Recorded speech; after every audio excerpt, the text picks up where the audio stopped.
Good morning, everyone, and good afternoon to many of you. I am your host, Jason Miles, and this Revolution Podcast. If you are new to the show, please hit the like button, the subscribe. We really appreciate it. We're trying to get to 10,000 subscribers. Hit the bell so you're reminded whenever we go live, as we're constantly adding new programming to the channel. That being said, there's a lot we want to cover today. Sadly, our normal Saturday crew co-host will not be with us today. He has some family obligations to attend to. So there's going to be no Marcus today. But make sure you go follow Marcus on his channel on Twitch, Left Flank Bets. Twitch.tv/Left Flank Bets. All right. Now let me bring in my co-host, my homie, my dog. He is the man of the Mau Mau Hour. He is the Pascal Robert.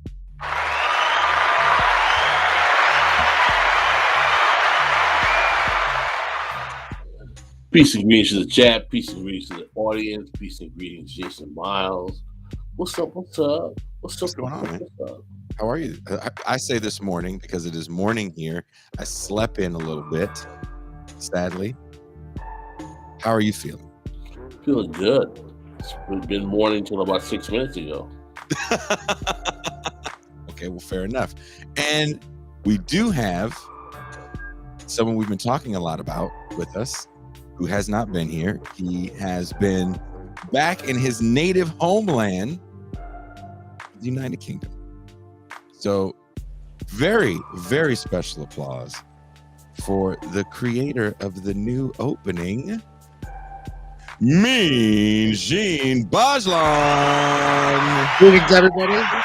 Greetings from the glorious Venice of the North, Kingston upon Hull. We have beautiful weather, we have rain, we have gray skies, and we have fish and chips. So yeah, all is good in the homeland. Everybody is as cheerful as always. I talked to Djene. The reason why I slept in is because Djene Bajalan, while he's in the UK, is 8 hours ahead of the rest of us. And what's funny is there's a group chat that we're all on, and I never turn off my notifications. I don't know why. And most of the people on the group chat are in the UK. So at like 1 a.m., Djene was just firing away messages. And the ding, ding, ding woke me up. And so Djene and I talked way too early in the morning. And I got to see how beautiful it was in Hull, which was kind of like, wow, it looks so nice this time of year, because I have been in the UK and the weather usually sucks. Yeah, you've got a lot of UK experience, right? Touring. You've seen the lovely city of Bath. I was in that motherfucker for like 3 months. Taking the buses everywhere. Well, I've taken the bus. It was a great experience. Zal came with me on the bus. We went to town. We went to Primark. And then, I miss Primark. Primark is like cheaper than H&M. Primark's the bomb, man. I got myself some Call of Duty underwear on sale. So I was very pleased with that, because all the ladies love Call of Duty. Call of Duty underwear basically guarantees that you are a bachelor that has a horribly dirty apartment and you will live alone forever. Yeah, probably. The more you know. But Primark used to smell like fake leather shoes. Does it still smell like fake leather shoes? It smells like fake leather shoes. It's got loads of graphic T-shirts everywhere. It's whole downtown is looking pretty desolate. I think COVID's kicked Hull in the nuts. I went to the bank to check my UK bank account, and it was like going into the future, because there was like no one there. It was just all like machines, and I'm like, wait, where is everybody? And this woman's like, well, we don't have any tellers after 12 o'clock. And it's like, whoa, who do I talk to? I need an adult. They're like, do you have the app? I'm like, no, I don't have the app. And they're like, do you have a phone? I was like, yes, I have a phone. And they were like, do you want to download the app? I was like, if I had the app and I wanted to download the app, I wouldn't be in the freaking bank, right? So they sat me down, and sorted out my business at the bank. But it took a long while. I don't think they've seen people there. They're like feral, I think, at That's Barclays Bank. insane. It's really weird. And what else is going on in Hull? Apparently, and I haven't seen it, they have a German kebab shop. Really? Yeah, which You is make kielbasa with your kebab. apparently it's doner kebab done in the German style, which is different Oh, from does the that mean British. it's gross? No, the German style is actually the better style. In Britain, we have something we call the elephant foot, which is basically just a giant sausage of lamb meat that they That's shave off Pascal's nickname in the hood. for a very different reason, obviously. But they have it's like the German one is apparently like shawarma more, so it's good. But the Middle Eastern shop is much better than in Springfield, I will say that. And there were a lot of Kurds and Poles interbreeding. I noticed a lot of interbreeding taking place between the Kurds and the Poles. Oh, speaking of interbreeding, let's bring on our guest from the great state of Missouri. They have a wonderful podcast. I shouldn't say did I say wonderful podcast? That makes it sound like they talk about knitting and shit and different ways to fix your engine. It's actually a very, very good show, extremely informative. The last time this guest was on the show, I was not on, sadly. And an amazing conversation was had. The amount of local history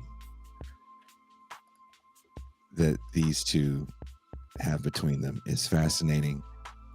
But what we want to talk about is mobilizing and building a strong left in red places, because you usually have to root those movements in the working class, not just in figures. So let's bring in, you know him as Pat Squash, much like the Sasquatch, and Harvey Day. Pat and Harvey of the Hoot and Holler podcast. Give it up, everybody. Hello. Good morning, good afternoon, good night. Good morning. Good morning. Good morning. Welcome How are to the glorious world of the This Is Revolution podcast, and I hope everything is good in Springfield. Hasn't burned down while I've been away. Has not burned down. They closed down the schools for 2 weeks, but No, I wouldn't say shit. things are good, but yeah, They closed Yeah. down the schools, huh? yeah, Yes. they had. Time out. Hold on. Let's talk about this for a second. Now, I was watching some person like us that does the news clip shit, and they'll like take a clip of something that somebody else clipped, and then they'll talk about it and for a long time and yell at somebody. So there was a clip of a lady at a school board meeting. I don't know where it was, and she was like, "If you make my child wear a mask, I just want you to know I'm bringing all my guns.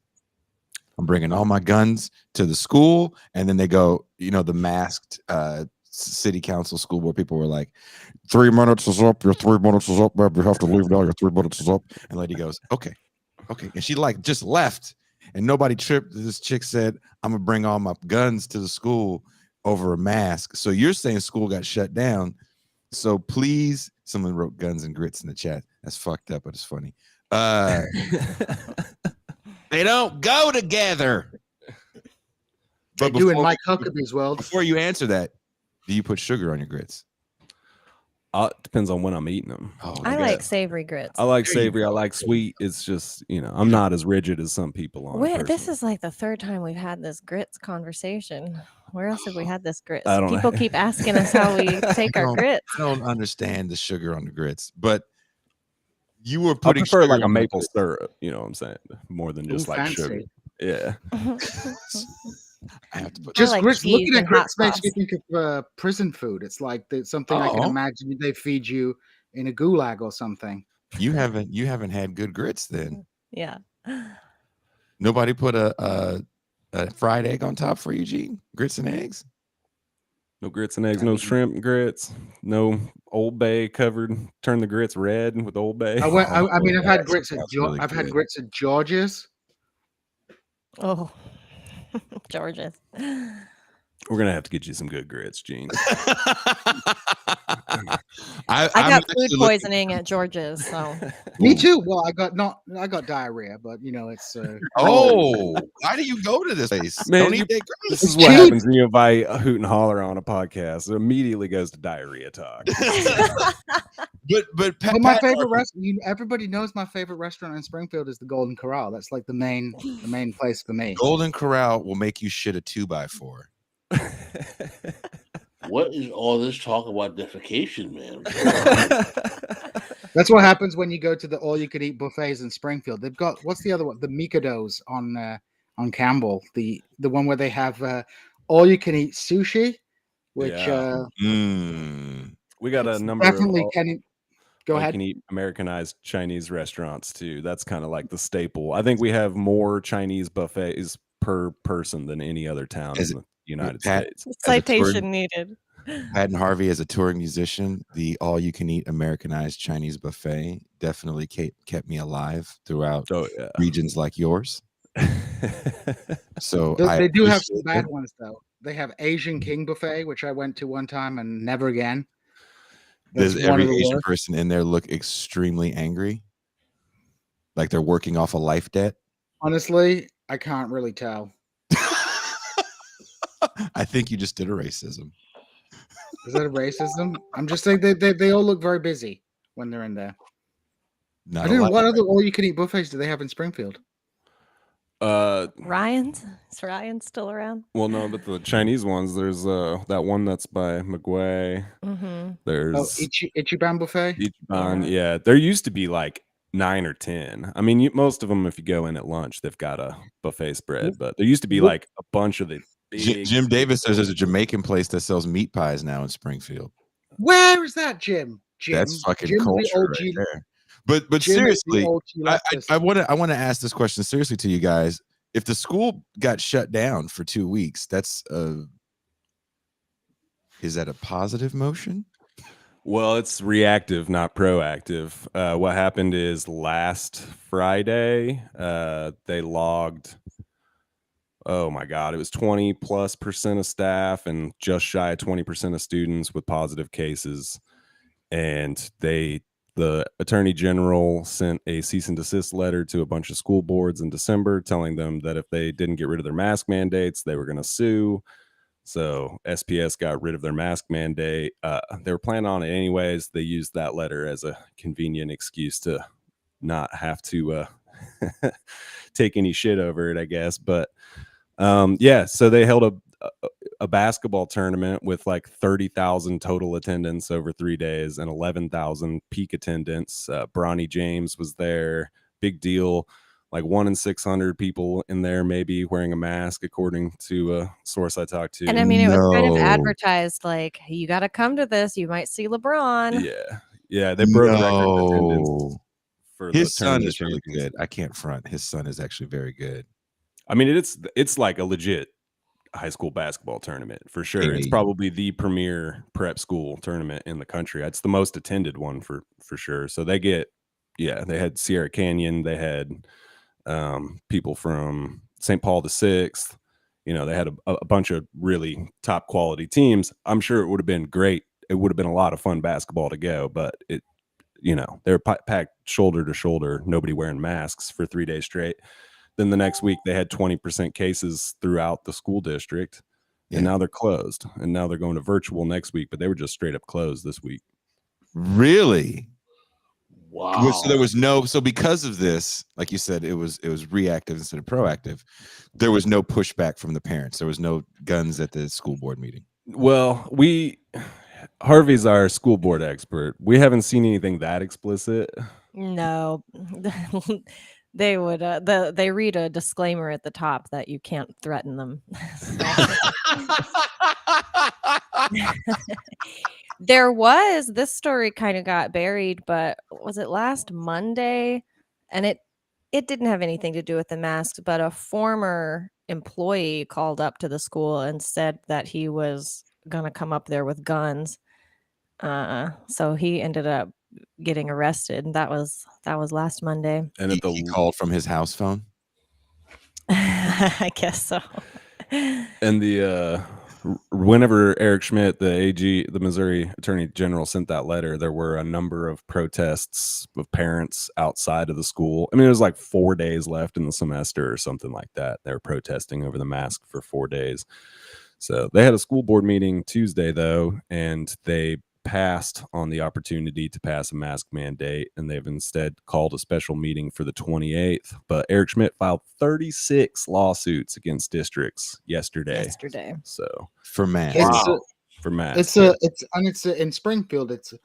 It's like hot. It's like a political war in the sense that Springfield is more liberal than people think because it's the medical hub. It has like the university, and it has a bunch of kind of like business infrastructure where you have kind of professionals who are generally liberally orientated. And like my neighborhood is full of people with those signs that say this house believes in science, like that. But full of those kind of people. You have those people, and then you have like the reactionary provincial petty bourgeoisie, who are like the people who own like pool cleaning companies but dress up in camo all day. And there's a kind of war between those two factions in Springfield.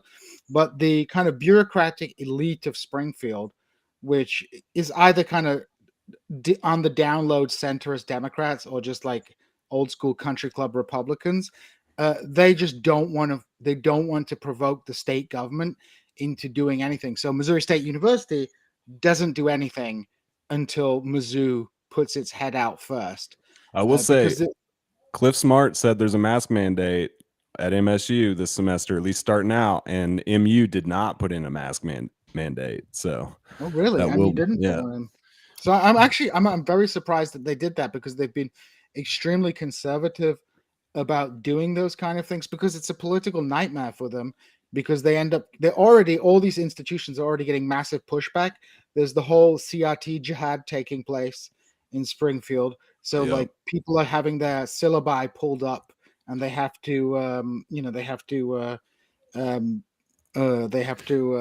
like hand that over to the state government. So how's that stuff going, Harvey? Like, is that still a big thing at the school board, or is it all about masks now? Well, so they just came back after the break. The first school board meeting was on the 18th after the break, and prior to the break for months, it was, they allow up to 10 speakers, and 9 out of 10 speakers were either speaking about masks or about CRT.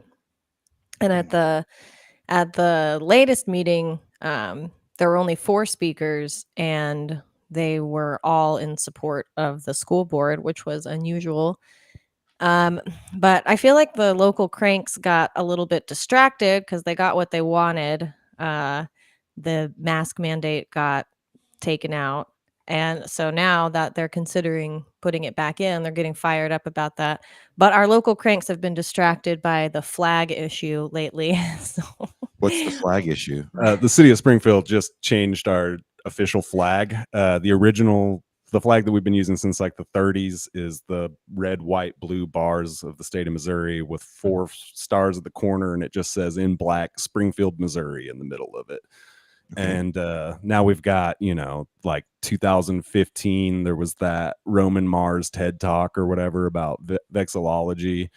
And so quality of place. And and Springfield's got this big quality of place focus right now from the city and the council. And so they just passed a new flag that a lot of the reactionaries didn't like. They called it they called it gay and godless and all kinds of stuff. Satanic, yes. Masonic. Yeah. There was there was a clip that went viral last week, I think, that was just like all the various cranks standing up there and talking about Baphomet and Masonic symbols and swastikas and stuff like that. And now they're starting a campaign to repeal the new flag. So they've been a little bit distracted, but I can tell with the new mask mandate for the school being considered, they're going to grab onto that again. So it's kind of hard to build opposition movement whenever you just keep winning. You know what I'm saying? I do. Yeah, I mean, isn't that the problem for the conservatives in Springfield? Is that like they're so focused on like cultural issues, they're not actually bothered about that many things, that like anything substantial. So the kind of country club Republican centrist Democrats who run the city, they just cave in on all that stuff. And Yeah. most of the time it's not really serious, except now we have this mask mandate, which seems like an issue that can't be resolved. I mean, I would describe our city council as being centrist, probably country club Republican. I mean, our guy, Mayor McClure, was chief of staff of Matt I'm Blunt. Mayor McClure. No, if only he was that cool. He's just like an old school Republican dude. I mean, they're all chamber of except for one of them. They're all chamber of commerce people, Gotcha. and so the reactionary right is like multiple instances of various reactionary right calling the chamber of commerce like socialists and commies and shit. I mean, what this sounds like to me is that basically the culture wars are working effectively for the right in Springfield, which is not the most reactionary state in that region. Is that correct? More or less, it's dragging the right. The culture war stuff is, I mean, you see that from local stuff up to the state stuff. Everybody is trying to run right of their opponents right now. Everybody calls everybody else a rhino. You have guys who were more or less members of the political establishment 5 years ago who are now rebranding themselves as like, outside firebrands. And Mike Parson, a guy who is largely ideologically indistinct from President Trump, is now a Republican in name only, and these guys are flanking him to the right, and it's really concerning to watch, honestly. So speaking of culture war nonsense, and as Djene was talking about the CRT jihadists, which might be one of the funnier things I've ever heard in my life. It feels like the right is better at mobilizing themselves and infiltrating the levers of local power. They have been, over the past year, I've watched them get better at organizing. But I mean, whenever you look at it, it's like the same group of people. It's the same small group of people that have been doing this for years now. But their numbers are growing a little bit, it seems. And they were able to mobilize over the summer for protests outside the hospital. They protested outside of our hospital every weekend, like all summer the peak long. of Delta. Wow. Yeah, and it's they're huge into the school board and the city council. That is, they have made that their mission over the past year, to be at school board meetings, to be at city council meetings, always talking about something. It really depends. Oh, I'm sorry. Go ahead. No, I was just going to say, and hopefully this will be easy for you to add on to. Hasn't that been kind of the mission statement from a lot of their larger media figures, people like Steve Bannon? Yeah, for sure. The local levers of power, because it's so much easier. And it also feels like they're not looking for one simple leader. It feels like they are good at organizing, and they have, in my opinion, for decades now, infiltrated the working class. Oh, yeah. And I mean, you see this especially, I mean, you see it all over the country, but you see it especially in places like here, where there is this conflation of like suburban petty bouge and then like, rural working class, to where these people who may be like blue collar, but are business owners, 2 dozen employees or whatever, pretending that they are the working class, and then driving home to their 5-bedroom McMansion. And it's the redneck as a brand. Yeah, I think of it as like the register mark, R redneck versus like, actual, where you have lots of money identity to be able to buy the signifier. Where you can afford to go to Bass Pro Store. Well, is that branding? And I'm asking, I don't know the answer. Is that branding helping them gain political victories? I think it's a part of it. I don't know that it necessarily is like a huge part of it, but I do think it is like it is kind of that like, oh, these people are like me kind Well, I of mean, thing. I think you're right that the culture wars are driving so much political organization here, and that is like a cultural signifier for them. Yeah, it's something to kind of rally around, I guess. There's this kind of like real, I don't know, it's that real American thing that I don't how many cycles ago was that? Electoral But cycles ago was the does it cause though a cross class coalition within the right though? If you have these petty bourgeoisie business owners, also are they working alongside though the lower true working class I people? think you definitely see that to some degree. I I mean, mean, a lot of the leaders on the right organizing that I watch are working class people. yeah, it's kind of a mix of kind of like lumpen prole and petty bouge. Mhm. It's yeah, I mean it depends on the issue, really. They tend to if they find an issue that works and they are able to leverage whatever cultural thing they hone in on, sometimes it works and sometimes it doesn't. So What about talk radio, local talk radio? I don't listen to local Springfield talk radio, but are those do those local talkers play a role in this organizing? Would you say? Nick Reed yeah. is the big one, and they're all friends with him. He boosts all of their stuff, and I try to listen to Nick Reed on my way to work in the morning, but it's all ads.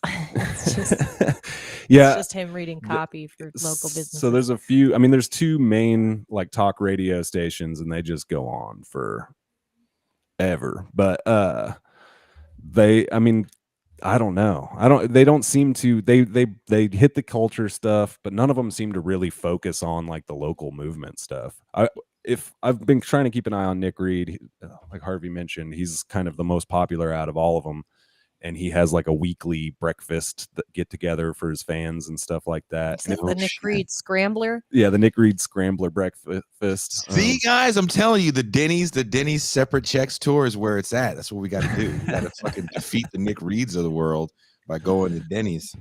But if he ever actually starts honing in on local politics, that might be a concerning development because yeah, I think he could probably drive.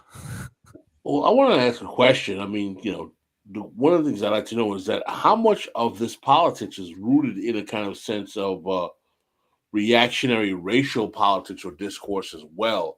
And is there a segment of this particular cohort that are real, true, hardcore kind of like white nationalists?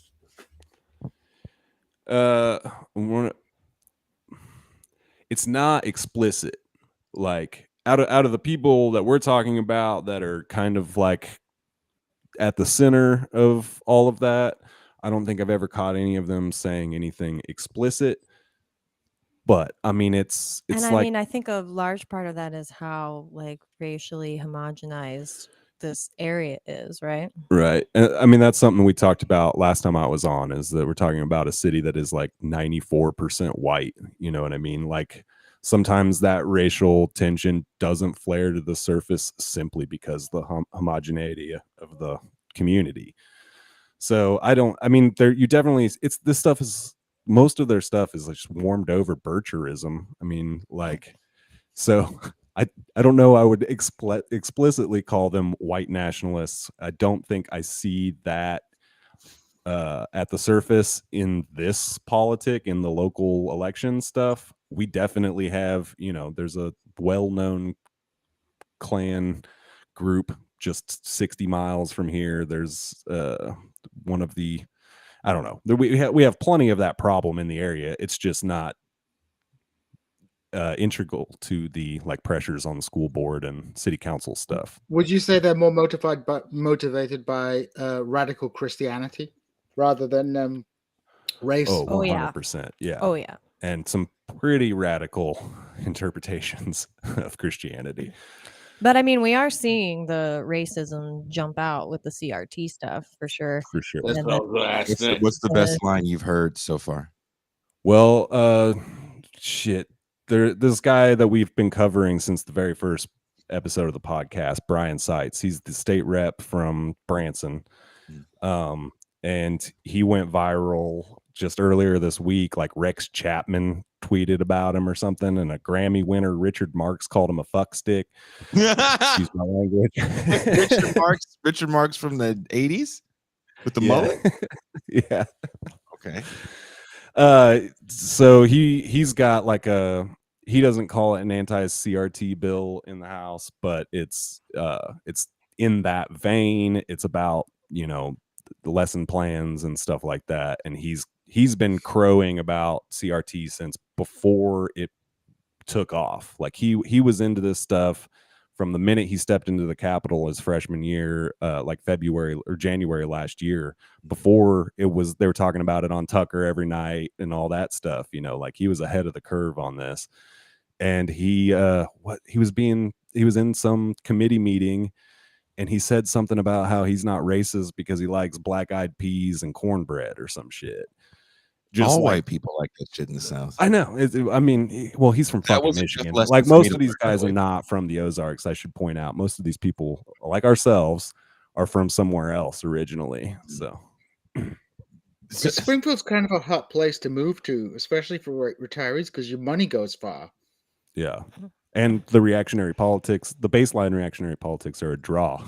You know, I'm still fascinated at the fact that the guy that sang "Hold On to the Night" is a little shit poster. So I have to look up Richard Marx on Twitter or some shit like that. You want to go, Pascal? So is this turning into actual organizing in terms of taking over the political infrastructure in these areas? Is this getting more people to run for candidates? Yes. Are elections actually getting people to win in local administrative offices? Are the machinery of politics being taken over by a whole new cadre of individuals who are buying into this politics?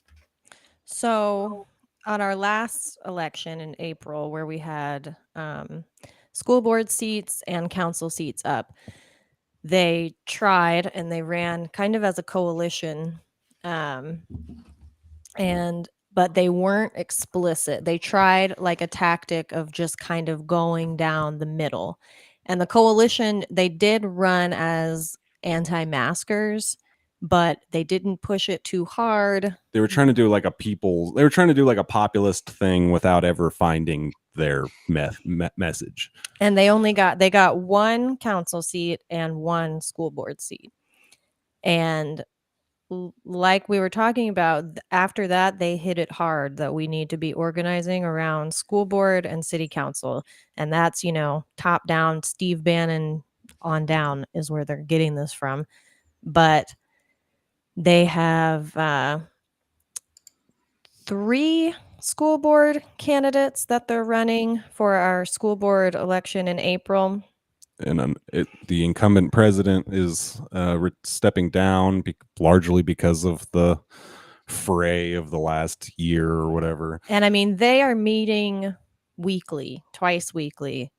They are meeting in person together for this organization. And they have one of their school board candidates has raised, how much was it? Like $13,000 or something? Quite a bit of money for a school board race. Where none of the other candidates have raised any money. I mean, I think the typical spending on a school board race is like sub $1,000. Yeah. One of my colleagues at Missouri State was running for the school board, but I think he dropped out. He was was it Kyler Sherman Wilkins? Yeah, Kyler Sherman. Yeah, he dropped out because they needed to consolidate behind one liberal candidate. Yeah, I think because Charles Taylor is running for re-election, and is a war criminal in Liberia. But he is maybe the most liberal on the school board, and he was the first to speak up in support of bringing back the mask mandate. Yeah, so I mean that's still very much up in the air, Pascal's, like whether or not this will succeed. Yeah, because I assume they realized their error was not being more explicit in their campaign last year. So I think they're running farther to the right this time, and we'll see how it works out for them. But this Is the there thing, any though. pushback? Is there any pushback on the mask since like people are sick? You know, like you would think perhaps the like results of this might change minds, or is it still locked in? I'm sorry, There Pascal. were- Oh, they're so mad. I mean, there's I mean, a lot of they're not changing their mind. No, at this point here, like even getting the liberals to give a shit is getting kind of hard, to be honest, on the COVID front. But yeah, I don't know. What we saw whenever they did rescind the mask mandate is these people immediately pivoted back to the CRT thing. Like, it's not about the masks. That was It's something not even super about- interesting to me because they cried about the masks for months. And then when it was repealed, crickets. There Our was kids nothing. can't breathe. They're suffocating, and my teenage daughter's her acne is breaking out, and I had to buy medication for it, and it was very expensive, and I'd rather not do that again. I mean, that's something that at the last school board meeting where they were debating whether or not to vote on bringing back masks, the candidate that they got in, who is the anti-mask school board member, she was going off about how masks make kids suicidal. They don't Word. work, all of that That's stuff. what Yeah. it was. I thought it was Judas Priest. Silly me. I mean, it's just the same moral panic over and over again with a new skin on it, you know? But that's shitty. I mean, can you at least be legit like the 80s where, you know, these kids with horrible drug problems and alcohol issues and home problems are shooting themselves and you're just blaming it on Ozzy Osbourne? Now you're blaming it on literally the act of wearing a mask. Yeah. Well, because it's not about the masks. It's about defunding public schools. Yeah. I mean, all of That's them what it's are. about. Say it again for the people in the back. It's yeah. I mean, it all intersects, right? Like I think genuinely care about the mask thing because of whatever individualist, ideology that they're completely subsumed by.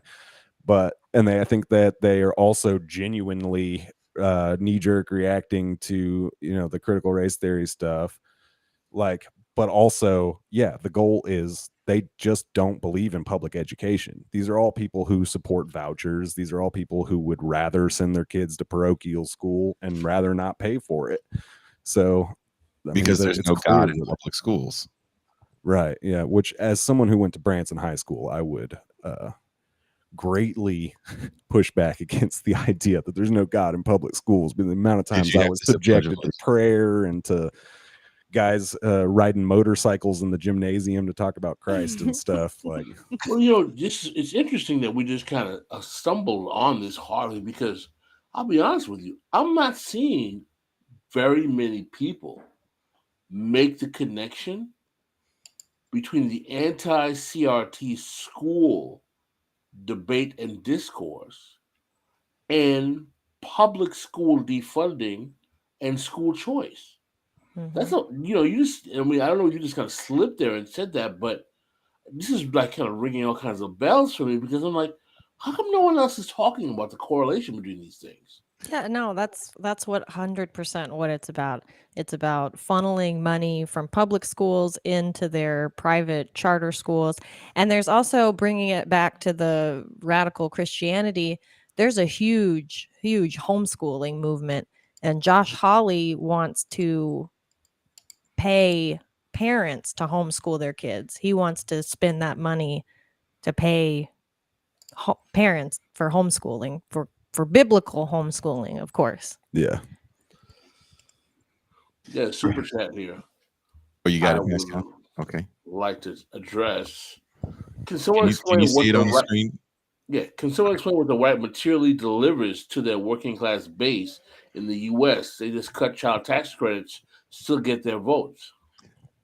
Would you say it's the illusion of action that the right delivers? 100%. It's, Yeah. I mean, they're not providing anything material necessarily, but they are providing a sense of righteousness, a sense of punishing one's enemies.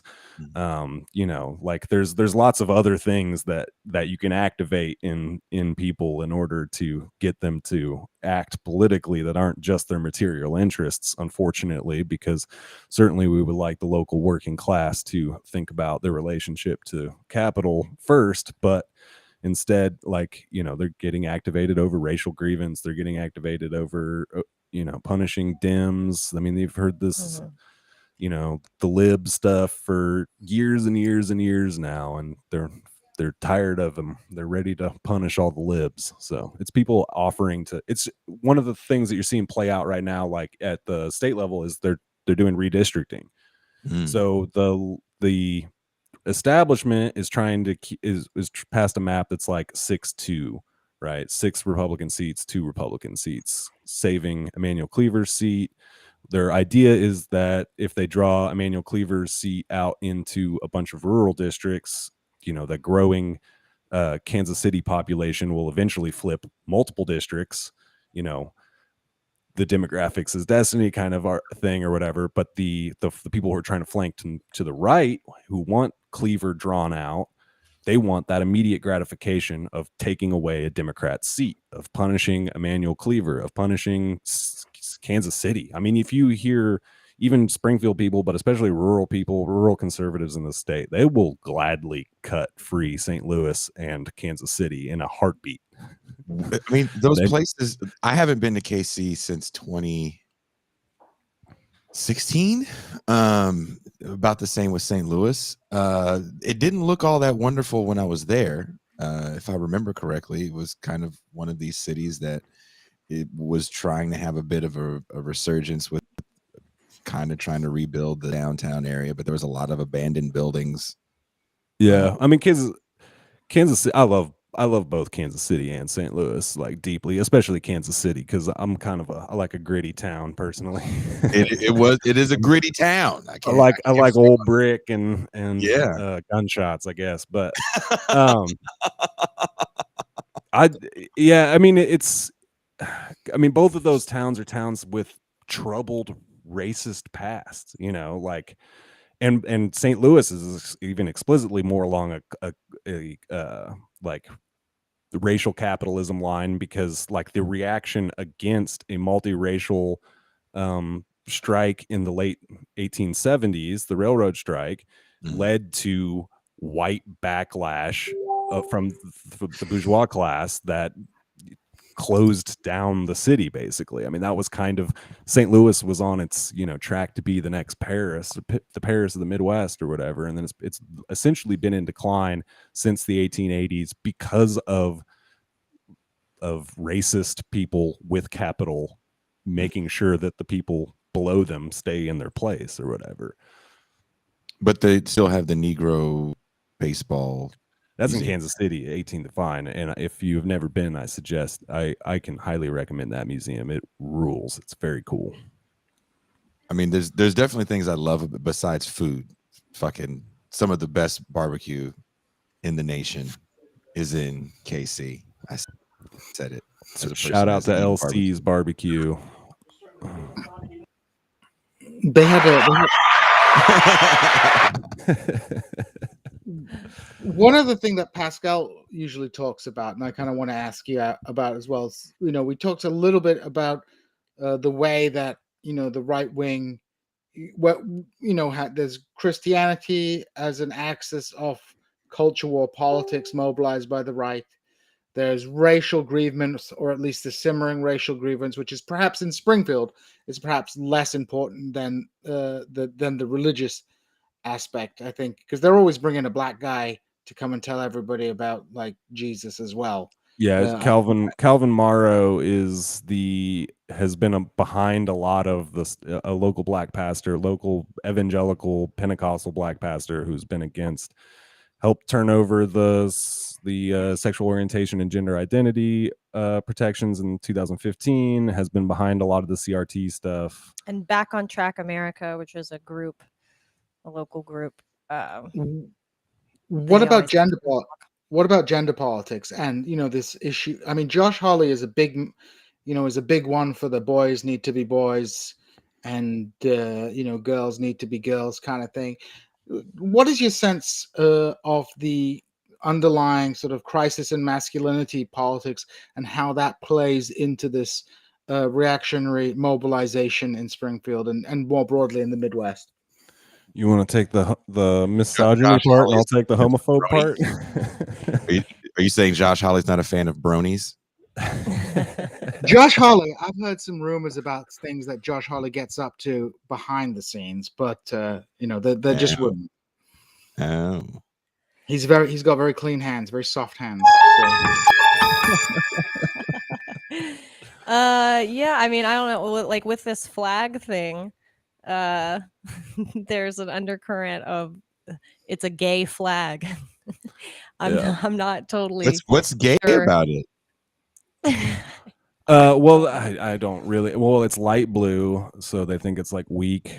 So they were never really explicit about this stuff. Let me be clear. Nobody ever. I mean, there were a couple people on Facebook or whatever who said it was gay or whatever, but the people who were speaking at council always just kind of danced around this. But one of the women said it as close to on the surface as possible and said, it seems like some people are trying to change the meaning of Queen in Queen City.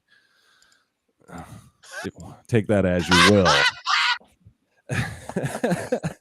And these are people who are all involved in. We had the city council pass an ordinance in 2015 adding sexual orientation and gender identity to like the non-discrimination policy, and then there was a huge, I think, multi-million-dollar recall campaign led by Calvin Morrow and his group Kuba, Christians United for Political Action, and James River Assembly, a mega church in just the town south of here. And so a lot of the people that are acting now all got kind of activated in that. Like homophobia is a big part of this. And you can see, like you were talking about Josh Hawley's manhood campaign or whatever. James River, the mega church, they started a men's conference where, and it's an annual men's conference now, right? Yeah, I think so. Where they like get greased up and throw heavy objects around. Wait, time out. To prove that they're gay. men. The flag is gay, but oiling up a dude. It's not gay if you don't kiss. That's the rules. I mean, like, well, let's just hold on a second. We did in Springfield have a contestant for the RuPaul's Drag Race. Yeah, Crystal Method. I actually did a few songs and get dusted over the years. I think I did a couple of different performances where I was dusted by Crystal Method. What does that mean? Sorry, Pascal. Go ahead. I had a question I want to ask. That we're talking about a state, Missouri, that's never been a blue state. It's at best purple. So most of the political mechanisms and seats in electoral officials would have been Republicans anyway. So is this a move to purge an already conservative political establishment of what they would call rhinos and move it to the right? Because it doesn't seem like there's a left in this state to be fighting. Well, I do want to. This was a blue state. We had a blue trifecta as recently as the early 90s, I think. And we had a friggin' Democrat as governor, Jay Nixon. What? He was our last until 2016. Until 2016. So I mean, it's not been a ruby red state for long, and it was forever a very purple state. But there have definitely been parts where the Democrats were in control. But it's more of a conservative. Even in the 90s, more conservative than even Clinton's Democratic Party. You know what I mean? So I mean. But to answer the question, yeah, yes, they are dragging the Overton window way to the right. They're rhino hunting. Yeah, it's rhino. This year is 100% rhino season. The rhinos going extinct. Pascal, it seems that in the chat people are upset, or there's a person upset with our talk about race because we should talk one about question. Race. That was one. We had one question about that. But someone's upset, and they said that we're right wingers now. We're right wingers because we talk about race? Yeah. How does that Pascal, make you know you're not allowed to talk about race. Otherwise, you're in the because DMC. I guess we're black people that don't say blackity black black black all the time, so they probably feel comfortable coming here, but they think that we don't believe racism is real or some silly shit like that. You want to address that real quick? I guess, and they certainly what they think that because we're left, we don't talk about race, so we don't talk about the fact that there is a material reality to the way in which race is used in American capitalism. We talk about that on this show all the time. Yeah, I know that. I usually put the shows together. Yeah, I know. It's kind of ridiculous. I mean, since when has the left not?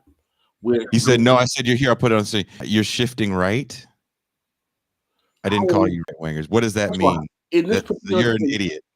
In this particular political context, wouldn't talking about race mean we're shifting liberal? How would that make us shifting right or shifting left? Because they base their politics on what podcast they watch. As a podcaster, I would absolutely, I would suggest you don't do that. Well, you know, I think we need to accept that the new ideology of the American left is cyber-Leninism, where instead of the vanguard party, you have the podcasters will be the vanguard of the proletariat, leading us to revolution, one vlog at a time. This person is a fucking moron. They said that we talk about class in Minneapolis, but race Ozarks. It's literally not true. Literally not true. I don't think this individual is someone who watches our show regularly and doesn't really understand what we're about. And I feel like we were having a conversation about class in the Ozarks. Of course. But you know. Yeah. I mean, again, the thing that's activating these people is not necessarily material. Like it's hatched, obviously. Capital winds all through all of this. I'm just saying, I think that this area has a problem with race. Absolutely. Of course. I'm just saying it's not sitting boiling at the surface because of the homogeneity.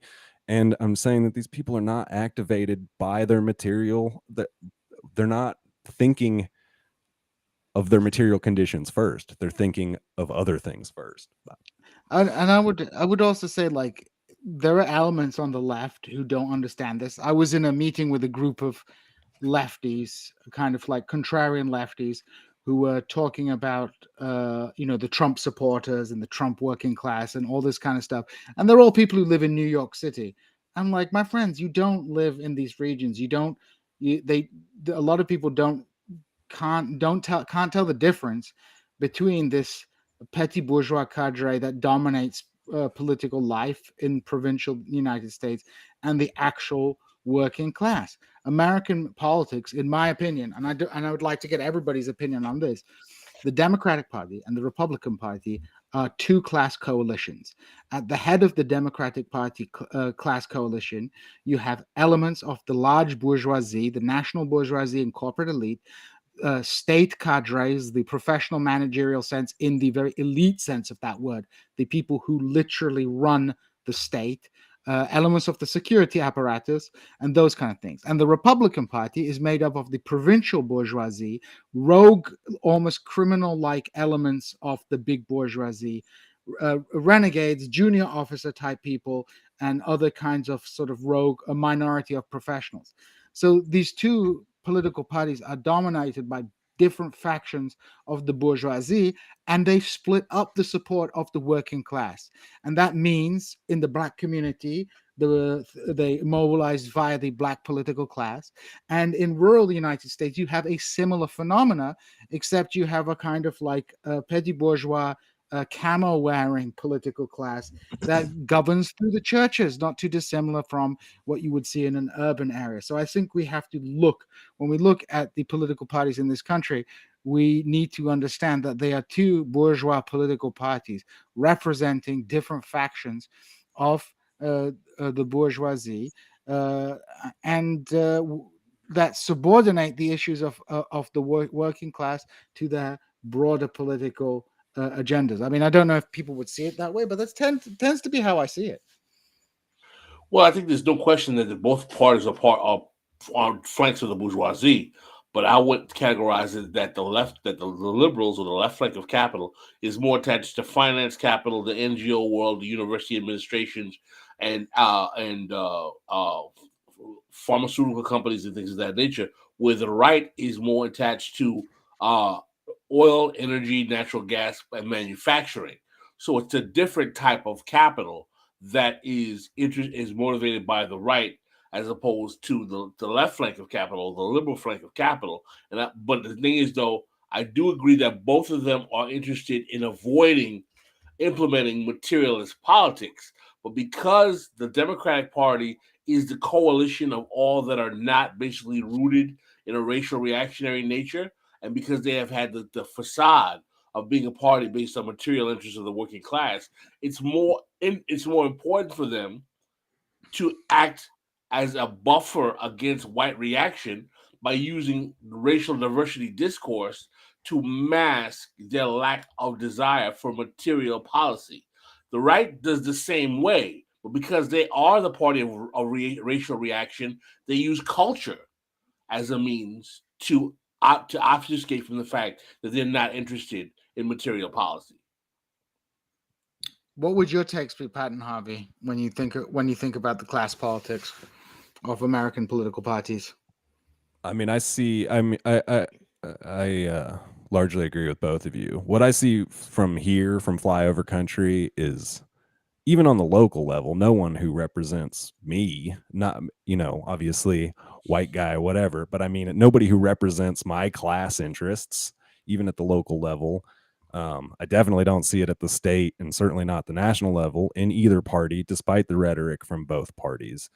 As far as being largely an outsider to politics, as far as like elections and stuff, like, yeah, I guess I just don't, I don't want to look at it because I hate them both. And I mean, at the city level, our class interests aren't represented because we have a chamber of commerce. We have two chambers. We have the chamber, and then we have the chamber that sits on the council, Yep. and they represent the petty bouge class interests of the city. And just outright capital itself. I mean, they have that reactionary petty bouge voice in Angela Romine. The rest of them, the more represent like larger corps and stuff like that. They're more on the professional managerial side than they are on the it's funny that the only non-chamber seat on council is the far right. Yeah. Well, that's crazy. What's disturbing about this, right, is that we've had this iteration of a kind of quote unquote, we want to call them progressives, left, socialists, come about since 2016 that have captured some small parts of the election mechanisms in certain localities. For example, people say Nevada, we have a few quote unquote DSA members splattered in Congress seats in local municipalities, but that supposed capture of 30 some odd percent of the Democratic Party, or 34% that Sanders had in 2016, it never translated into mobilizing into expansion. And as a matter of fact, I never saw any energy to make that happen at all, except simply focusing on electoralism. How badly did this faction drop the ball in these spaces? I think I don't know how much of it is dropping the ball and how much of it is just like a top-down strategy doesn't build lasting coalitions and it doesn't build lasting movements. You know what I'm saying? Like someone like Bernie Sanders comes along every once in a while and can motivate a large swath of people to actually become politically activated or whatever. But I just don't see how you get something durable out of that. Even if they had operated on 100%, hadn't dropped the ball, whatever, how are you going to build a durable coalition out of something that is largely backing a person, as much his personality as his politics, and he's kind of a moderating force for the left anyways. Like, as many people have pointed out, this guy would be just like among the liberals in most parliamentarian systems. He's not like a leftist. He's a social democrat who calls himself a socialist, which is fine. I love Bernie. But we saw a big drop from 2016 to 2020 in the organizing in the primaries, even though Springfield was on fire for Bernie in 2016, and then where are all those people now? People in the back and the front. What? Yeah. Oh, he filled out the filled out the arena. Filled out the 2016. arena. So the line was so long that it filled the arena, and there was still a few hundred people who couldn't get in. So Bernie gave his speech inside the arena, then went outside and gave the same speech again to all the people standing outside who weren't able to get into the arena because it was full. But I have a story about that, Pascal, too. So when that happened, that was 2016. I was still working in Iraq, and I came to Springfield for my interview at Missouri State, and I was staying at this house on I forget I was staying at this like bed and breakfast just next to the university, opposite the university hotel, and I came out of my room kind of jet lagged, had a look around, and there was a queue, and I was like, "What is this queue all about?" So I joined the queue, as you do. You go check it out and talk to people. And I got to go to a Bernie Sanders rally, and I got a badge for everybody back in Iraq. So yeah, I attended that nice. that Sanders rally by accident. But then you see in 2020 that was gone. It was there wasn't nearly the energy around it. And, in 2020, he did arguably, at least early, much better than he did against Clinton in 2016. But yeah, I don't know. I mean, I'm sorry, Pat. Go ahead. I'm sorry. Go ahead. No, I just want to ask this question to the panel. Would you, and I'm asking this question to everybody listening in the chat as well. Would you say that a lot of that change you saw was because there is such a young, burgeoning left that doesn't know how to deal with any sort of defeat? I think that's part of it, but I really think part of it is that you build a top-down infrastructure, try to turn that into a movement, and then 4 years goes largely dormant. When you try to spin that back up, you're going to miss a lot of the places down chain that you had 4 years ago. Whereas if we're building our movements locally, if we're doing the work in between those 4 years, if we're focusing on, I can't do shit about a president. I can't even do anything about Attorney General Eric Schmidt other than vote for him in the Republican primary and hope that he goes to the Senate and gets the hell out of Missouri. That's about the only thing I can do about him. But I can go to city council. I can literally talk to a city councilor, member if I want to. I can talk to a school board member if I want to. I can put that these people are the opposition, the enemy is putting their focus on the local stuff where they can actually put road to rubber. And I feel that that's where we build these we build these durable coalitions. And we're really, the folks that we work with, we're intertendency, we're a broad coalition, and we're trying to build something. I don't know. Do you think, and to add on to that, do you think that sadly a lot of what we do is too based in federal politics? Because a lot of us exist on this. Be honest, a lot of us exist on the internet. I think that's a big part of it. And I mean, that's what, since I've been noticing over the last year, what the right is doing in their organizing around council and school board, because it's an old tactic. This is what they did starting in the 50s, based in defeating communism. And that's how the right grew power. That's how, they latched on to the abortion thing. Well, it started prayer in school, then it was abortion. Anything to talk about segregation without saying segregation. And they're just repeating those organizing tactics that they've been perfecting for 60 years. But I've been saying we need to match their organizing. If this is where they're organizing, then that's where we need to be organizing. Do you think that we were talking about this definitely off air, and I was also having a conversation with Teray about right-wing Republicans, about an article that he's thinking about writing about how people love to say that, a lot of this shift happened during Reagan. And he's like, I mean, McCarthy was pretty horrible. Yeah. And Pascal, You talked about this with the New Deal as well, that you feel the New Deal was kind of a moment where the left never really recovered. And by the time we get to the 60s, a lot of the left is entrenched in academia. And definitely the working class has been surrendered and taken over by the right. So, I mean, I wish I could be brilliant enough to take claim for an analysis, but as Gene will probably concede with me, is that that's basically the premise of the Frankfurt School. Am I not correct, Gene? I mean, I would. I mean, you know as well as I do, that was one of the critiques of the new left in general, that the working class was no longer going to be the revolutionary subject. They'd been pacified by the New Deal to such an extent that these people started looking for new potential revolutionary subjects in marginalized groups and students, which that's probably a vast oversimplification, but I think that was a huge part of the kind of shift in left-wing politics away from the more traditional mode of Working class organizing. working class organizing. And isn't that the same in the black community in general? You go from a movement in the 30s and 40s, which is dominated by black socialists and communists, towards a liberal dominated movement that is at least taking its cues from the left in terms of its rhetoric, and eventually in the 70s and 80s translating into this full-on neoliberal black political class.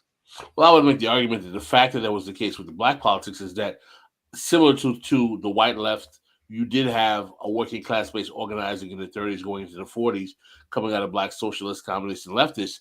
But what happens is that Cold War anti-communism and McCarthyism strips that capacity, as Touré explains very effectively in this piece in Dissent, and forces a doubling down on racial democracy, stripping away the materialist class element of black politics even earlier than the iteration of the black political class than we get after the civil rights movement, which is a really good argument that Touré has made in this piece, right? That I think that, maybe we haven't investigated enough in our analysis of black politics and the black political class and its development, is that the move to racial democracy, or the reductionism, or if you want to say race first, really starts because of McCarthyism, and is doubled down in the post-civil rights era of 50-year plus counter-revolution. But because we become even more separated from materialist politics in the 70s and the 80s due to the change in capitalism, and we're basically having black people integrate into neoliberalism, right? Someone keeps asking me, well, wasn't integration a failure? I said black people didn't integrate into American economy. They integrated into neoliberalism. And that was a part of the problem as to why there was no capacity to get integrating into a full functioning economic paradigm. So to your point, Gene, I think you're not incorrect in your analysis, but I think the factor that kind of causes that demobilization in terms of black politics, and that's something that I don't think is talked about enough, is the way in which Cold War anti-communism causes this shift, stripping black politics of its materiality. And I think if you read my piece that I had in Black Agenda, the last piece I wrote in the Black Agenda report, Are Black Folk the Crash Test Dummies for Democrats? I talk about that a little bit in that piece.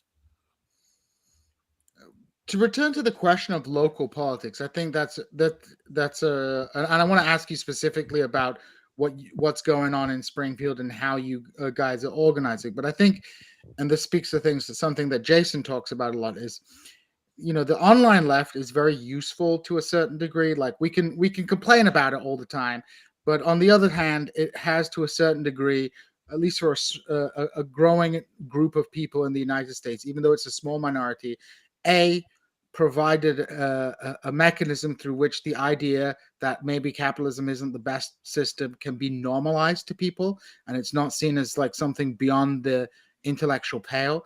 It has made people who are perhaps in small towns or in places where there isn't a large left-wing political movement feel that they're not the only people out there.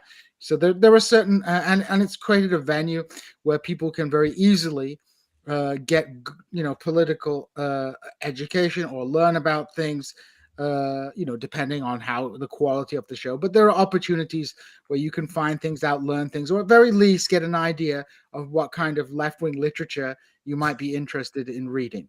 So, you have these opportunities, but I think another contradiction of it is that it creates a national and even kind of international, because it draws in people from outside of the United States, a kind of discourse that focuses around national federal politics. Yes. That focuses around issues, for example, like, okay, the Bernie campaign was an important mobilizing tool, but then, after the Bernie campaign, which was a national campaign, but at least had the potentiality to create an organizing base, you've had echoes of that which have lacked any potential for organizing. So you've had these Medicare campaigns which don't seem to have any, which are entirely online. You have something like Force the Vote, whether it's a good idea or a bad idea, is ultimately a kind of online political movement without a clear organizing principles. And when I say cyber Leninism, you have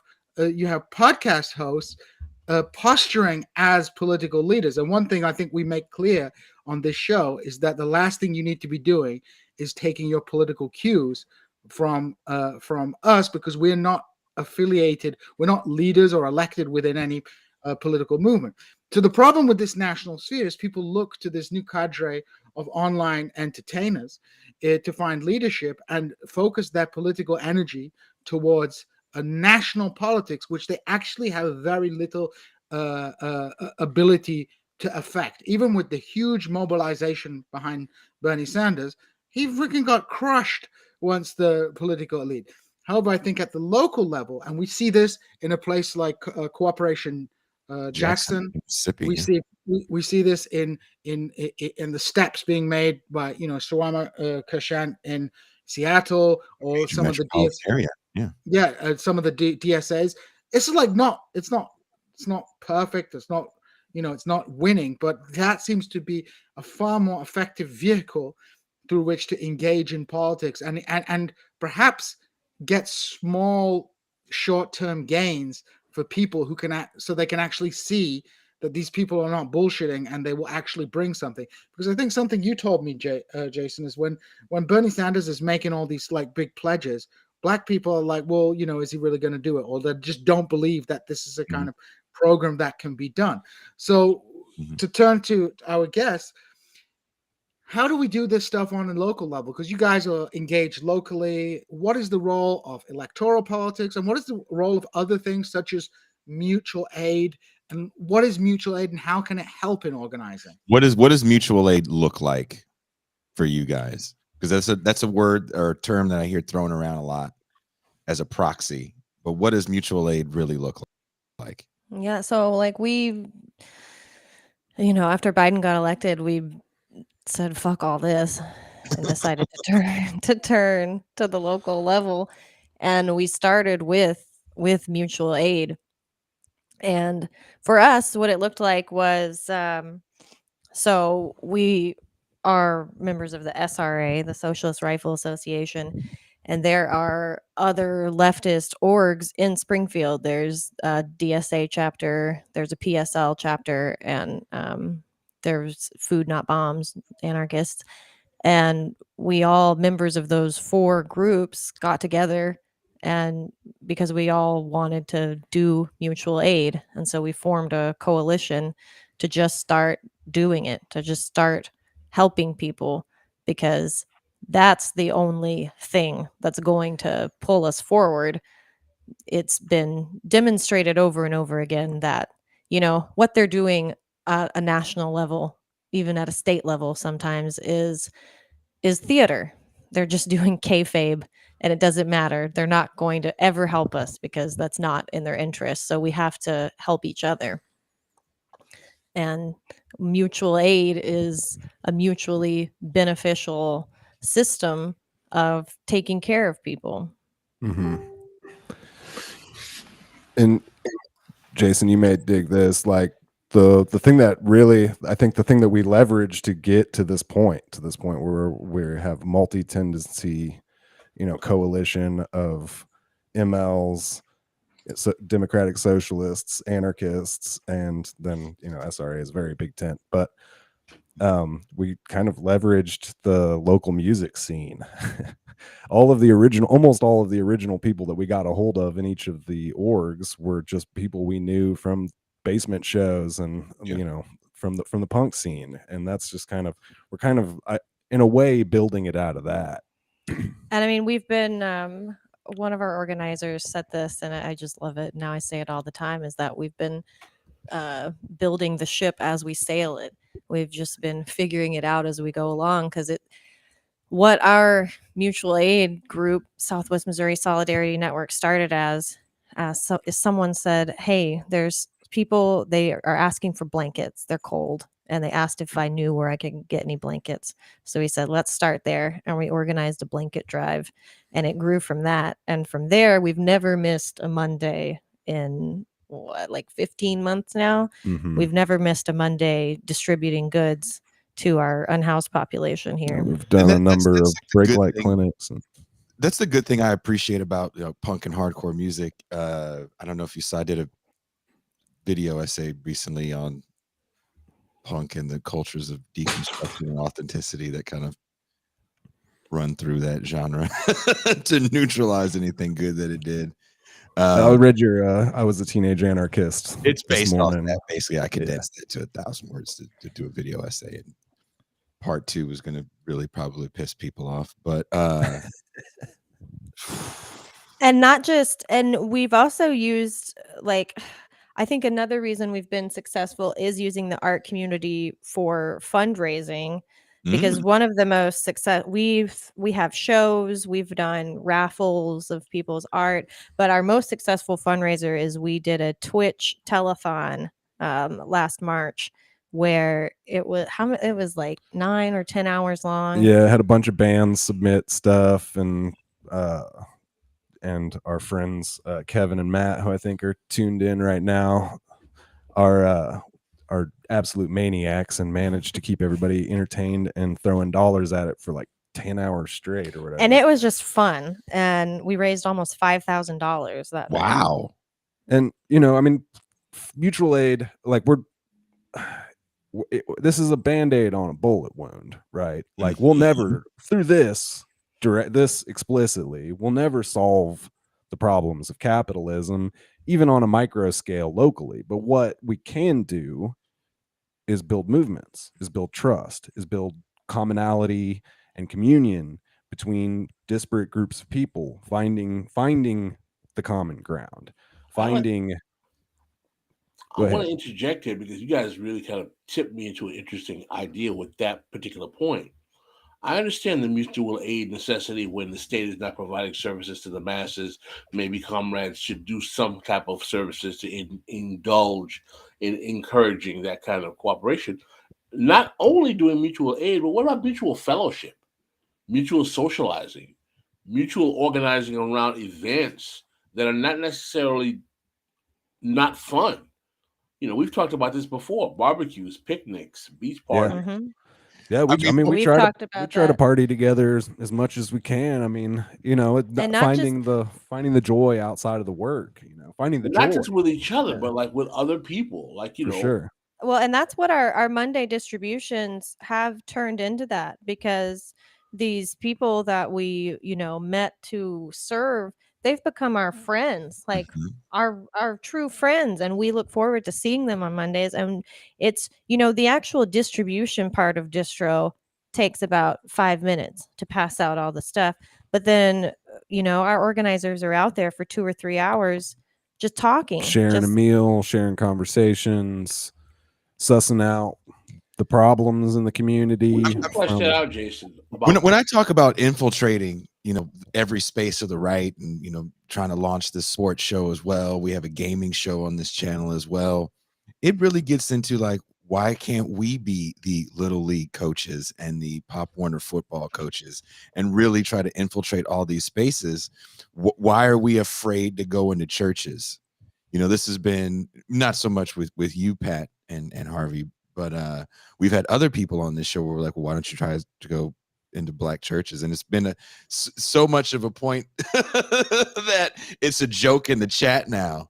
Like, oh, are these white guys okay to go into the black church? It's like, why are people afraid to take over these spaces that have definitely been taken over by right-wing ideology. I truly believe even little, club soccer, because I lived with a family that is white that had far right, not far right, but kind of more right-wing beliefs, and a lot of soccer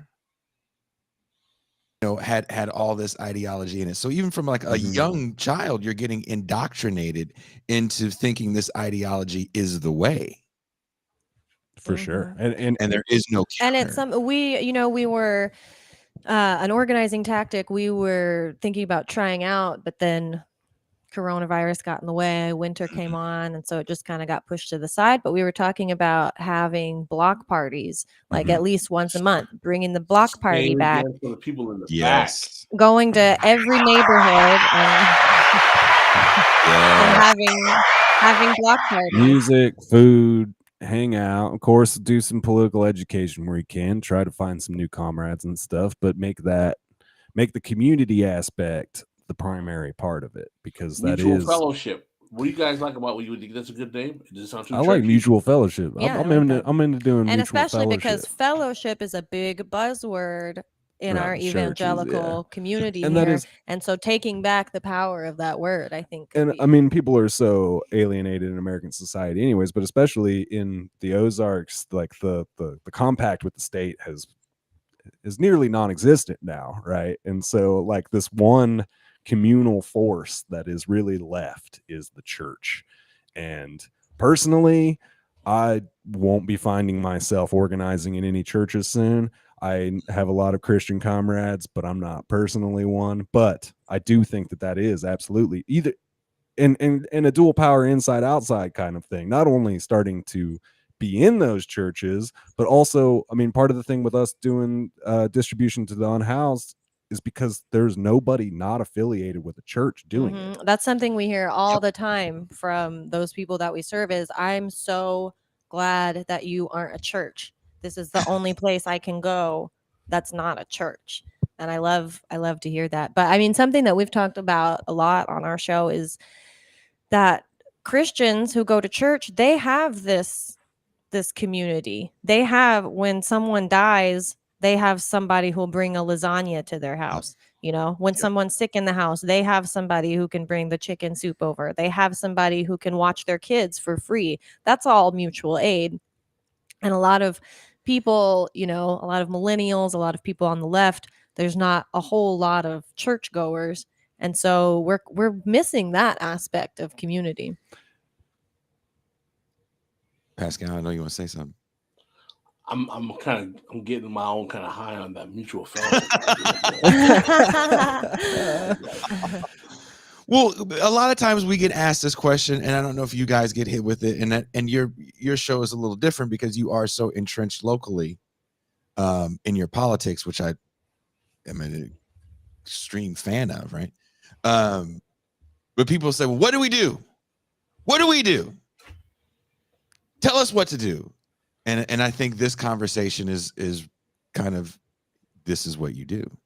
Yeah, I'd say join an org first if you ask me what to do, because need to be making, if you want to be actually do leftist politics, you can't do leftist politics alone unless you're some like Ann Prim or something. Even then, you're gonna want yourself a little village to survive. So, but I would say don't do it alone. You don't have to join an org. You can together and say you're going to hand out some blankets, and then there you've created an org. Absolutely. But I mean, something that we have found, like what I love the most about what we found, this started out because we wanted to help, because we wanted to serve the people. But what we've created is power in our own group. And it's something where, like, even within our own group, I know if my car breaks down, I can call any one of my comrades. The other day I went and jumped one of my comrades' car because he put it in the chat. So we have that amongst ourselves, but it's also something where we have the foundation now. We have the infrastructure that we're starting to build that can go into other things. Because now if we get hit with a natural disaster, that infrastructure is already in place for us to mobilize and jump into action. And we saw that when Hurricane Ida hit, we wanted to help out our comrades to the south. And so we found a grassroots supply chain that popped up. And because of the infrastructure that we had in place here, in 3 days, we were able to get 2 carloads of supplies. I'm very good at fitting things into places. She calls me the perfect pack guy. I had 2 cars completely stuffed out. We took down a bunch of stuff, and we were able to hand it off, and they handed it off, and it got to where it needed to go. Yeah, we took it to a drop point. They grabbed it and took it to another drop point. It was a supply chain like that just organically, appeared. And it was because we had that infrastructure that we were able, from genesis of the idea of, hey, let's help, to boots on the ground. Us arriving in Louisiana was 3 days. And that's a turnaround that wouldn't have been able to happen if we hadn't had our infrastructure in place. And I don't want to be Pollyanna. Like, I think the local situation, and especially at the state level situation, is pretty bleak. I'm not gonna lie. I generally, I don't think anyone's ever accused us of being Pollyanna. Yeah. I generally think that the situation will continue to decline on that front, and the federal system, who knows, but as the empire crumbles, so will the tenuous connections between us all at the federal level.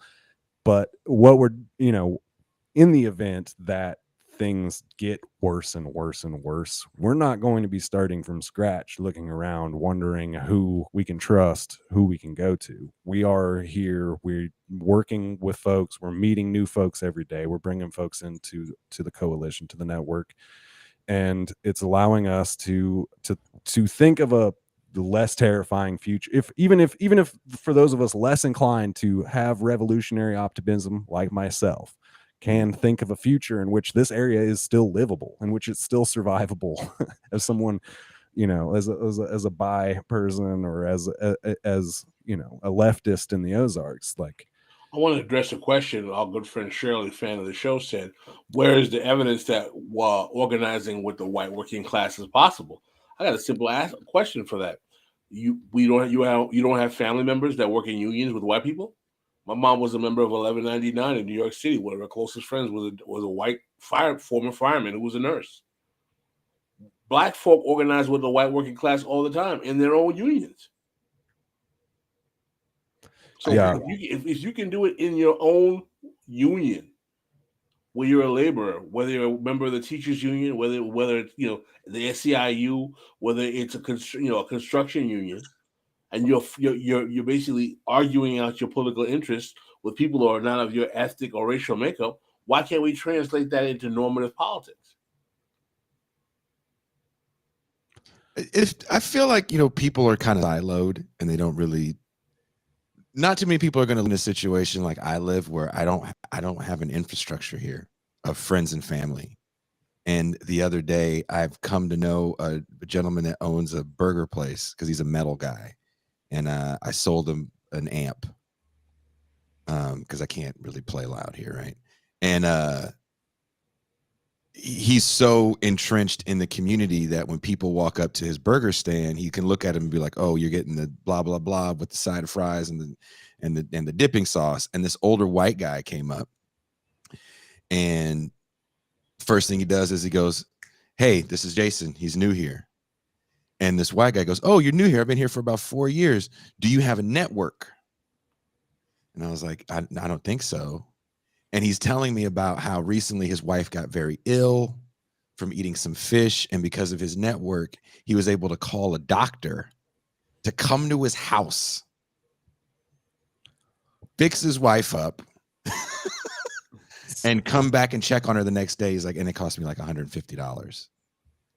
It's important to have community. It is extremely important to have community, and we can't get disconnected from that because maybe someone has some slightly different political opinions.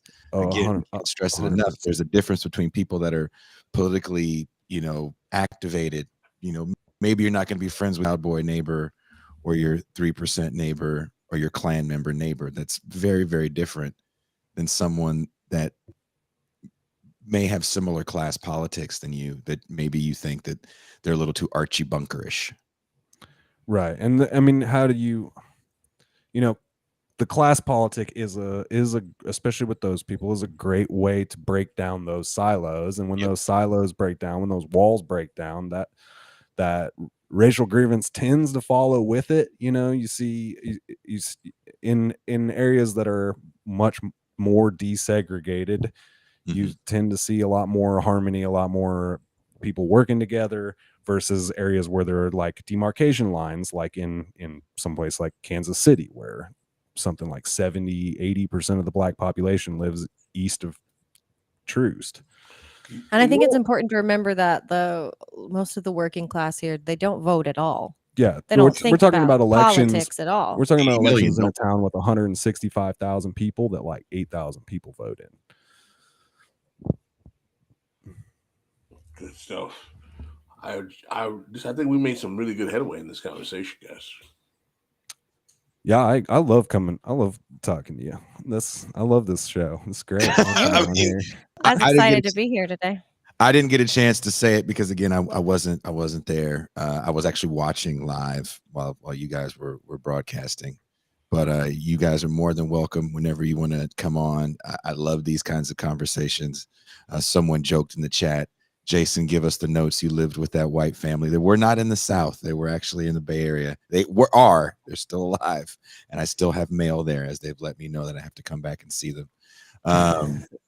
We were going to have all 4 of the Hoot and Holler cast on today. Omicron COVID, has driven us apart. Yeah. Man, this is great. And I'm really hoping that we can get by this COVID nonsense at some point. We all meet up somewhere, like, I don't know, create some kind of space where us, digital content creators, we should kind of have our own union or association, quite frankly. We've never talked about that, like, left media interests coming together instead of fighting and bickering and creating events where we can talk. There's an idea, Jason. We should talk about orchestrating that. That's why I'm so tired, because I was up late last night with Djene Bajalan as he was, gallivanting around in beautiful Hull, and we were talking about how to get together and do this meet, because I did get a chance to go up north and hang out with Ben Burgess and Nando Vila actually in LA. And there was actually more people there that it took off because I got stuck at the border for 6 hours. But Jason, I'm gonna think, why can't we have, and this is a lame organization, but why can't we have a Delhi Coast like organization or a net neutrality, or what do they call it?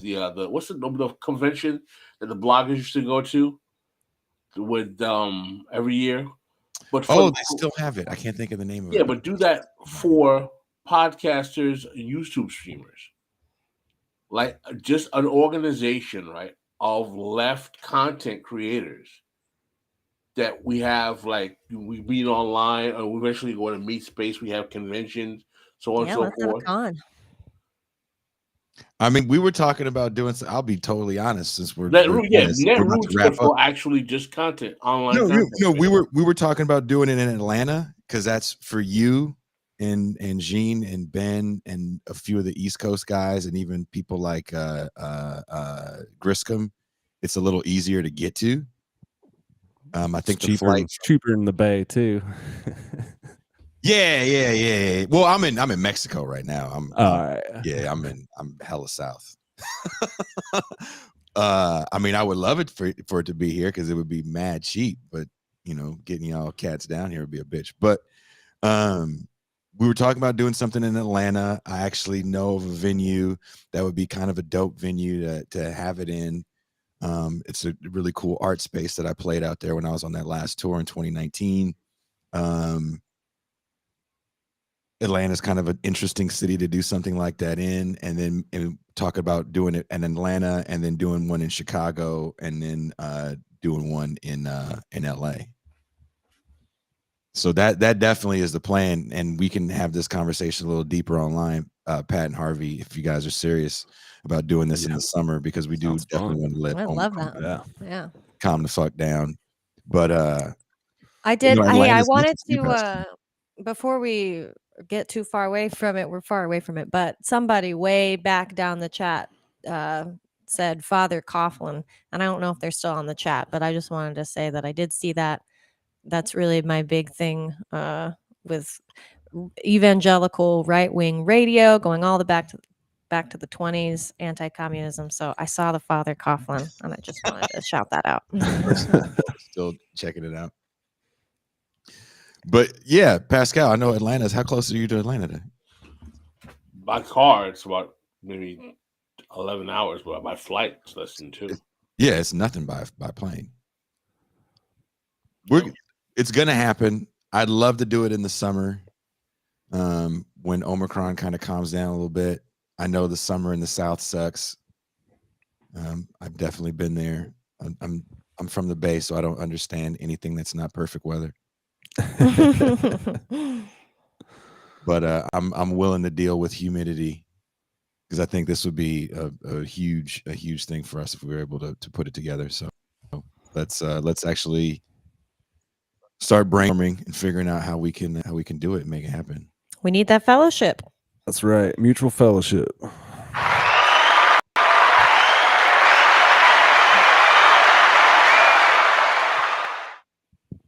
Well, all right. Do you have any parting words? Listen, man, listen. Hoot and Holler. Y'all are righteous people, man. We got to hang out, come together again. When are you inviting us on your podcast? Ooh. That's the $1 million fucking pitch. Come on. Let's talk about it. Yeah. Someone says have it in KC for the barbecue. Look, I would love to go back to KC for the barbecue. I would love to go back. There's so many places I wanted to go see again. I miss fucking touring. I never thought I'd say that, but I miss truck stops and fucking greasy spoons. So I would love to go back to KC. Hoot and Holler, Pat and Harvey, thank you for joining us. Do you guys have any parting words? Anything you want to pitch? We have linked your show in the chat, and it's definitely linked in the description. Wherever you're listening to this for the audio only, there's going to be links for Hoot and Holler. Please click it, follow the show. I would start with our newest stuff. Don't go back to the beginning. One, we're very topical, so you don't need to know about the 2020 election in Taney County. And two, we sounded like dog shit at the beginning. I kind of figured it out finally. So I was gonna say, if you're local and you are interested in joining Southwest Missouri Solidarity Network as a volunteer, you can find us on Twitter and Facebook, SWMO Solidarity Network, and we have links on both of those social medias that will take you to a form to fill out to become a volunteer, and we will reach out to you if you want to jump in and get involved with us. Yeah. Well, I'm if you want to follow me on Twitter, I'm Harvey the Haint. Harvey the Taint? Harvey the Haint. Like ain't with an H in front of it. Haint. It's an Ozarks thing. It's an Ozarks. It's a hill ghost. Yeah, Okay. it's a Thank you for ghost letting me that know. hangs out in the holler. Know what goes on in your house. We're clapping it up for your taint, for both of your taints. So thank you guys for watching. For the audio only, that will drop Wednesday. Thank you guys for listening. Now please enjoy the capitalist realism of my Gen X youth by watching these cartoons over this music I made for my 3-year-old son. And we are out.